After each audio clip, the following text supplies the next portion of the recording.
Lorsqu'un chrétien vous reproche de sortir un verset de son contexte pour critiquer la Bible, vous pouvez être quasiment sûr qu'à chaque fois le contexte est pire.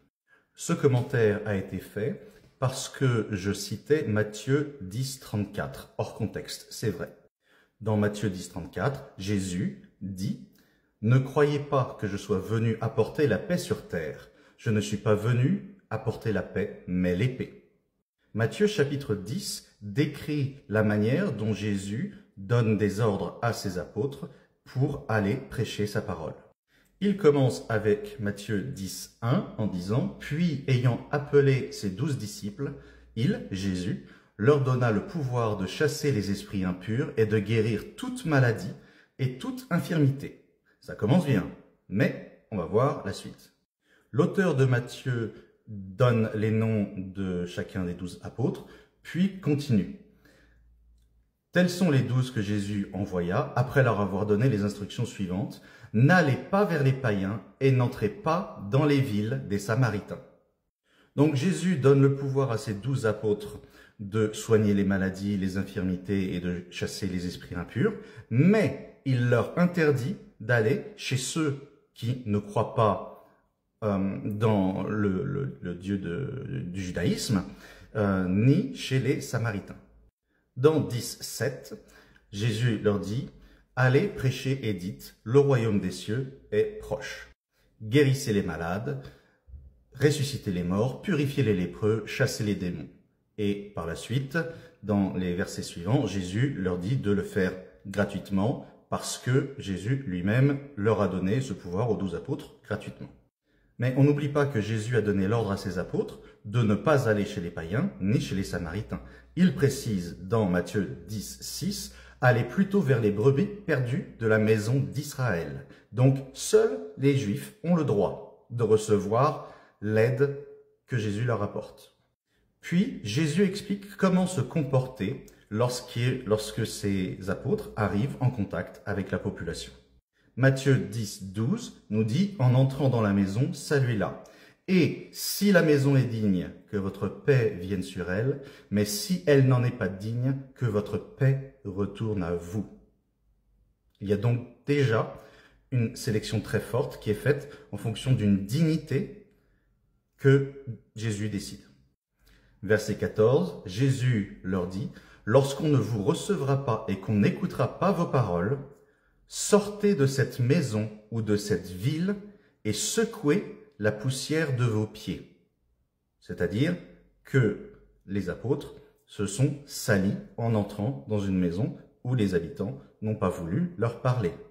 On peut en profiter pour rappeler que dans la vie de tous les jours, heureusement pas tous les jours, mais ça explique énormément pourquoi est-ce que des gens tels que les témoins de Jéhovah ou les jésuites vont se permettre de venir chez les gens pour frapper, pour essayer de convertir les gens, parce que même s'ils se font rejeter, de toute façon ça veut dire que la maison n'est pas digne. Donc pour eux, il n'y a rien à perdre, même si la personne dans la maison les recevait très mal.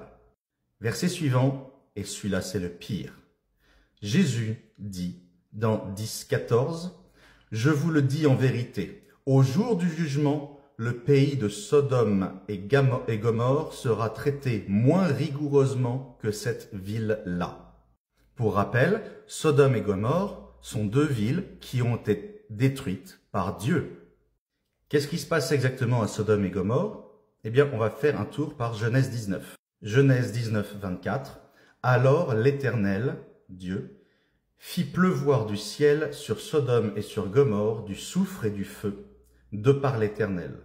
Il détruisit ces villes, toute la plaine et tous les habitants des villes et les plantes de la terre. » On va donc répéter Matthieu 10.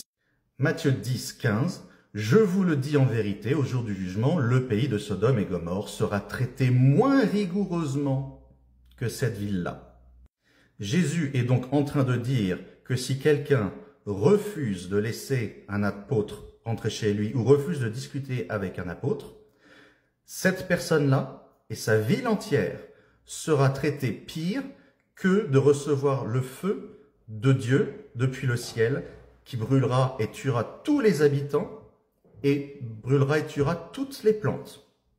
Et là, Jésus explique aux apôtres qu'ils seront de toute façon des victimes et qu'il les envoie en victime pour pouvoir voir qui mérite d'être jugé de quelle manière dans ces villes. Dans 10:16, il nous dit « Voici, je vous envoie comme des brebis au milieu des loups ». Il considère donc ses apôtres comme des brebis et les non-croyants comme des loups.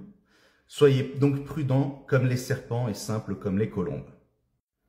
Mettez-vous en garde contre les hommes, car ils vous livreront aux tribunaux et ils vous battront de verges dans leurs synagogues. C'est-à-dire que ceux qui rejettent la parole des apôtres vont juger les apôtres comme faisant quelque chose de mal de par leur comportement, parce que on a déjà vu comment ils étaient censés se comporter avec les gens, en fonction de s'ils les acceptent ou non.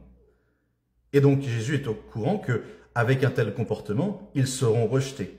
Et il leur dit, vous allez en souffrir, mais c'est pas grave puisque vous le faites en mon nom.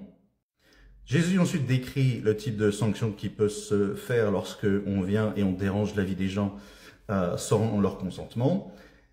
Et il nous dit dans Matthieu 10:22, vous serez haïs de tous à cause de mon nom, mais celui qui persévérera jusqu'à la fin sera sauvé. Ici, Jésus dit donc à ses apôtres d'agir en martyr. Jésus encourage donc des comportements, puisque ces comportements iraient à être potentiellement jugés devant des tribunaux. Il encourage des comportements illégaux en faveur de défendre son nom. Et il dit à ses apôtres que ce n'est pas grave de violer les lois et de violer les règles de la société, parce qu'il leur dit « C'est pourquoi quiconque me confessera devant les hommes, je le confesserai aussi devant mon Père qui est dans les cieux. Mais quiconque me reniera devant les hommes, je le renierai aussi devant mon Père qui est dans les cieux. » Ici, Jésus a donc très clairement dit à ceux qui le suivent qu'ils peuvent faire tout ce qu'ils veulent pour réussir à faire passer son message, parce que quoi qu'il arrive en conséquence sur la terre, ils seront sauvés par Jésus lorsqu'ils arriveront devant Dieu après leur décès. Et c'est ainsi que l'on arrive à Matthieu 10:34. Ne croyez pas que je sois venu apporter la paix sur terre, je ne suis pas venu apporter la paix, mais l'épée. Et il conclut ainsi, car je suis venu mettre la division entre l'homme et son père, entre la fille et sa mère, entre la belle-fille et sa belle-mère. Et l'homme aura pour ennemi les gens de sa maison. Celui qui aime son père ou sa mère plus que moi n'est pas digne de moi. Et celui qui aime son fils ou sa fille plus que moi n'est pas digne de moi. Celui qui ne prend pas sa croix et ne me suit pas n'est pas digne de moi. Celui qui conservera sa vie la perdra, et celui qui perdra sa vie à cause de moi la retrouvera.